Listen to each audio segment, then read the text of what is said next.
दोस्तों, मैं आपको बताना चाहूंगी कि यह कहानी ज्यादा दिन पुरानी नहीं है, बल्कि यह सिर्फ 10 से 12 दिन पहले की है।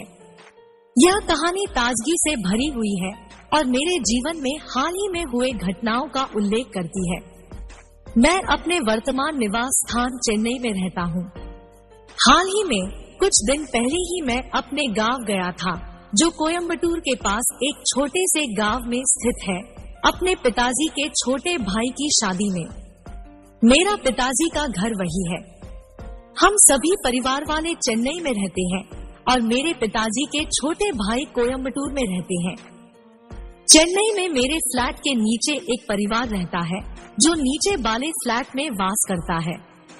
उनके परिवार में 2 बेटियां हैं, जिनके नाम रिया और ज्योति है। यह दोनों बेटियां अत्यंत ही सुंदर, गुणवत्तापूर्ण और आकर्षक है। उनकी खूबसूरती न केवल उनके भीतरी और बाह्य रूप से है, बल्कि इनकी आदर्शवादी सोच, आदर्श श्रृंगार और उनके परिवार और समाज में उच्च मानदंडों के प्रतीक होने के कारण भी है। रिया और ज्योति दोनों ही अलग अलग व्यक्तित्व और प्रतिभा के साथ सुसज्जित है। रिया एक अत्यधिक संवेदनशील और समझदार युवती है, जो अपनी सोच को स्पष्ट और अभिव्यक्त करने में माहिर है। ज्योति एक आदर्शवादी, क्रियाशील और सजीव युवती है। उनकी शक्तिशाली व्यक्तित्व, उनके दृढ़ धैर्य और उनकी कार्यात्मक प्रकृति उन्हें सभी के बीच एक अलग पहचान बनाती है। ज्योति एक सफल उद्यमी है और अपने पिताजी की सहायता करके एक अपने व्यवसाय को सफलता की ओर ले जा रही है। वे समाज सेवा में भी सक्रिय रहती है और अपने कर्तव्यों के प्रति पूरी निष्ठा से बंधी हुई है। 2 जवान खूबसूरत लड़कियों के पिताजी अपने कर्मचारियों के बॉस हैं और उनके पद का महत्वपूर्ण भूमिका है। वे अपनी संगठनात्मक क्षमता, नेतृत्व कौशल और व्यापारिक नजरिए के बादशाह हैं। उनका दायित्व उनके अधीनस्थ कर्मचारियों को मार्गदर्शन करना, उनके कार्य को संगठित करना और व्यावसायिक लक्ष्यों की प्राप्ति में मदद करना होता है। वे अपने कर्मचारियों के प्रदर्शन का मूल्यांकन करते हैं, उनकी प्रगति को मापते हैं और संगठन के आदर्शों और मानकों का पालन करते हैं। पिताजी अपनी टीम को मोटिवेट करने में माहिर हैं और सदैव सुनिश्चित रहते हैं कि कर्मचारियों के अवसरों और विकास के लिए समर्पित हैं। हालांकि अभी तक दोनों बहनों की शादी नहीं हुई है। रिया की उम्र लगभग 24 वर्ष हो रही है और ज्योति की उम्र लगभग 26 वर्ष हो रही है। यह दोनों बहनें समाज में अपने पेशेवर करियर के साथ साथ परिवार की जिम्मेदारियों का भी बहुत अच्छा पालन करती हैं। वे संघर्षशील, आत्मनिर्भर और उच्च शिक्षित युवती हैं, जो अपने आप को सामाजिक और आर्थिक रूप से स्थापित करने के लिए प्रयासरत रहती है। मेरी माँ और रिया ज्योति के बीच बहुत गहरा और अच्छा रिश्ता है। वे परिवार में प्यार, सम्मान और समर्थन की एक उदाहरण है। माँ उन्हें प्रोत्साहित करती है, उनके सपनों का समर्थन करती है और उनके साथ उनके व्यक्तिगत और पेशेवर विकास में सहायता करती है। यह परिवार की एकता और प्रेम का सबूत है और इसे बनाए रखने के लिए सभी सदस्यों का संयमपूर्ण योगदान है। इस रूप में पिताजी के बॉस होने के बावजूद यह परिवार एक एकतापूर्ण और अनुभवशील परिवार है, जिसमें सदस्य एक दूसरे का सम्मान करते हैं और एक दूसरे के प्रति प्यार और सहयोग प्रदान करते हैं। इस बीच जब चाचा जी चेन्नई आए तो उन्होंने अपने यहाँ भी शादी कार्ड दिए और बॉस से कहा कि वह जरूर आए। उस समय बॉस ने उनसे कहा, मुझे अभी बाहर जाना है, आप कृपया ज्योति और रिया को ही साथ ले जाइएगा। वह दोनों गांव और शादियों की आयोजना देखने के लिए उत्सुक होंगी। मैं बहुत आनंदित हुआ। यह हो भी सकता है क्योंकि मैं और मेरे माता पिता और दोनों बहनें शादी में पहुंच गए। मैं एक पार्ट टाइम जिम में ट्रेनर के रूप में काम करता हूं। मुझे लड़कियों, भाभियों और अन्य महिलाओं की बहनों के साथ मित्रता बनाने की क्षमता है। इसका अर्थ यह है कि मैं इस क्षेत्र में माहिर हूँ। मुझे पता है कि महिलाएं क्या चाहती हैं और लड़कियां क्या चाहती हैं। मेरी आकर्षकता भी आंखों को प्रसन्न करती है, लेकिन अब मैं सीधे कहानी पर आता हूँ।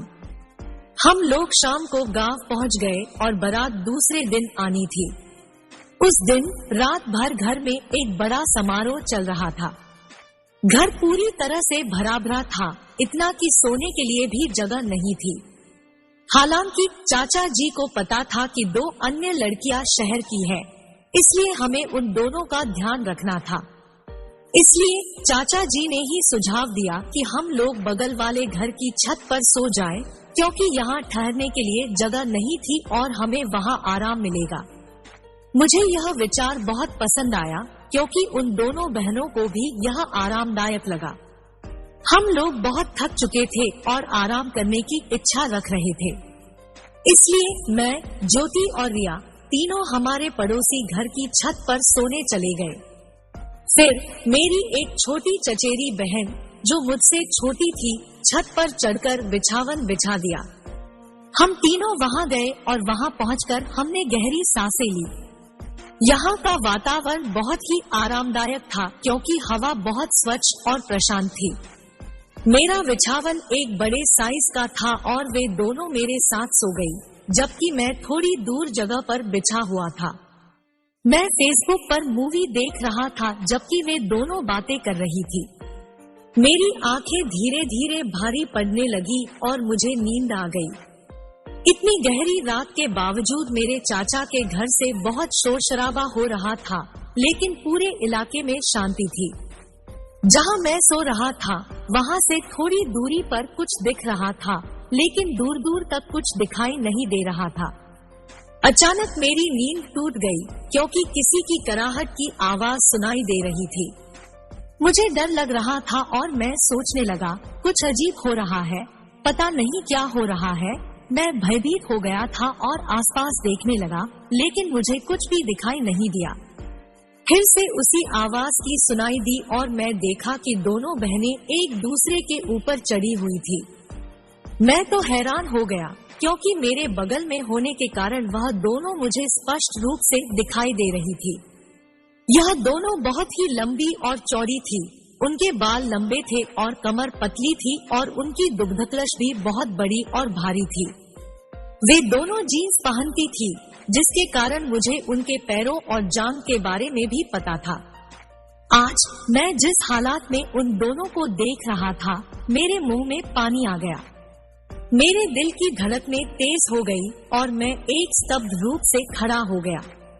हालांकि मैं कुछ नहीं कर सकता था, सिर्फ अपने सामान को पकड़कर हिलाने के सिवाय। यह देखकर मेरी नजरें बारी बारी से उन दोनों की ओर गईं, जब वे एक दूसरे के पास बैठे गुलाबी पीतर में अपनी उंगली डालती और जोर जोर से हिलाती। उनकी गतिविधियां एक रंगीन नृत्य की तरह थी, जिसकी दृश्यंगत खूबसूरती ने मेरे दिल को छू लिया। दोस्तों, आज तक मैंने इतने वास्तविकता में ऐसा नजारा कभी नहीं देखा था। वह दोनों का मनोहारी दृश्य मेरे मन में रोमांस का अभिप्रेत महसूस कराने लगा। मेरे अंदर एक अभावित अभिव्यक्ति का उद्यम हो रहा था, क्योंकि मैं उनकी प्रतीति और स्थिति को और बर्दाश्त नहीं कर सक रहा था। इसलिए मैंने अचानक उठने का एक नाटकीय उपाय अपनाया और खड़ा हो गया, और मेरे खड़े होने के बाद ही वे दोनों चुपचाप शांत हो गए। उन दोनों ने यह सोचा कि मुझे शायद पेशाब करने जाने की इच्छा है और फिर वापस आकर सो जाऊंगा। हालांकि मेरे उठने का कारण भी तो आपको पता होना चाहिए था। मैंने तुरंत उन दोनों को देखा और पूछा, आप? और ऐसा क्यों? उन दोनों ने मेरा हाथ पकड़ लिया और मुझे बैठा दिया। फिर वे बेडशीट से अपने शरीर को ढकते हुए कहा, किसी को मत बताना, प्लीज किसी को मत बताना। मैंने कहा, क्यों ना मैं इसे दूसरों को बता दूं? तुम दोनों तो ऐसे ही रह रहे हो, लेकिन मैं तो अपने घर में जरूर बताऊंगा। वे दोनों ने कहा, तुम जो कहोगे हम वही करेंगे। अगर तुम्हें पैसा चाहिए तो हम वह भी तुम्हें देंगे। प्लीज किसी से मत कहना, अगर यह बात फैल गई तो हमारी शादी नहीं होगी। मेरे पापा भी बहुत अधिकारी हैं, वे हमें सजा दे सकते हैं। मैंने कहा, ठीक है, शांत हो जाओ। मैंने कहा, पर मुझे तो इसका इनाम चाहिए। तब ज्योति ने कहा, दूंगी, तुम जो कहोगे। रिया भी बोल उठी, हाँ, जो कहोगे वही करेंगे। बताओ तुम्हें क्या चाहिए? मैंने कहा, एक जवान लड़के को क्या चाहिए? तुम्हें तो पता है। वे दोनों एक दूसरे को देखने लगी। वे दोनों ने एक दूसरे को देखते हुए बोली, ठीक है। तो वह बोली, कुछ प्रोटेक्शन है। मैंने कहा, प्रोटेक्शन की क्या जरूरत है, मैं अंदर नहीं डालूंगा। वह दोनों बहनों ने ठीक है कहा और फिर मैंने दोनों बहनों को लिटा दिया। क्या बताऊं दोस्तों, हमारी मुलाकात बेहद अद्भुत थी। दोनों व्यक्तियों का फेस बहुत ही अनोखा था और वह भी पहले से ही तृतीय व्यक्ति द्वारा खूबसूरती से घुल मिल गया था। मैंने विचार किया, आज तुम्हारी आत्मा में कितना रस है यह बता दो। आज मैं तुम्हारा रास निकाल दूंगा। मैंने यह कहते हुए देखा कि उसने अपनी शक्तियों का प्रदर्शन करते हुए कहा, देखो मैं तुम्हें यह दिखा रही हूँ कि मैं कितनी महानता संग्रह कर सकती हूँ। यकीन मानो दोस्तों, दोनों बहनें बहुत ही विशेष थी। हम तीनों एक दूसरे को आनंदमय अनुभव दे रहे थे और उनकी अद्भुत आवाज अंधेरी रात में छत पर सुनाई दे रही थी। फिर अचानक वे दोनों शांत हो गई। फिर वह दोनों मेरे पास आकर यह कहने लगी, क्या तुमने हमसे वादा किया है कि तुम हमेशा हमें मनोरंजन कराओगी? किसी को इसके बारे में नहीं बताना, मैं हमेशा आनंद दूंगी। मैंने उसे उत्तर देते हुए कहा, मैंने तो कुछ अभी तक किया ही नहीं। दोनों बहनें मेरे वचन को समझने में सक्षम होने की स्मृति से बोली। उन्होंने फिर पूछा, कब तक यह सब करोगे? मैंने आंतरिक विवेक पूर्वक कहा, इसके लिए तैयार हो जाओ। और फिर हम सब दोस्त एक साथ वहाँ 7 दिनों तक रहे, जहाँ मैंने रात भर दोनों बहनों के साथ खेलते रहे, क्योंकि मैंने दूसरे दिन बाजार से कुछ टेलेट लाए थे जिनसे मैं 3 घंटे तक विनोद कर सकता था। मैं आशा करता हूँ कि यह कहानी आपको पसंद आई होगी।